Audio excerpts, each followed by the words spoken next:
আসসালামু আলাইকুম, welcome back to খুলনার বউ পেজে। আজকে আমি আমার জীবনের প্রথম গাছ লাগাবো এবং গাছ লাগাতে লাগাতে নারী কিসে আটকায় এটা নিয়ে আলোচনা করব। অনেকের মনে প্রশ্ন থাকে, নারী আসলে কিসে আটকায়?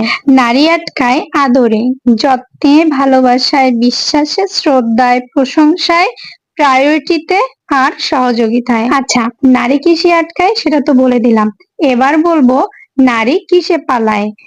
নারী পালায় অমানবিকতায়, অনাদরে, অবহেলায়, অশ্রদ্ধায়, অবিশ্বাসে, অসহযোগিতায়, অত্যাচারে, নির্যাতনে, নিপীড়নে, অক্ষমতায়, অপারগতায়, মানসিক বৈকল্য। আমার মতে যে কথাগুলো বললাম এই সব কিছুতেই নারী আটকায় এবং নারী পালায়। আমরা কিন্তু সবাই সংসার করতে চাই, অনেক কষ্ট করে একটা সংসার গড়ে ওঠে। কোনো ছেলেও চাইবে না তার সংসারটা ভাঙতে, কোনো মেয়েও চাইবে না তার সংসারটা ধ্বংস হয়ে যায়। স্বামী স্ত্রী দুজন দুজনের প্রতি সম্মান, ভালোবাসা, কেয়ার থাকে।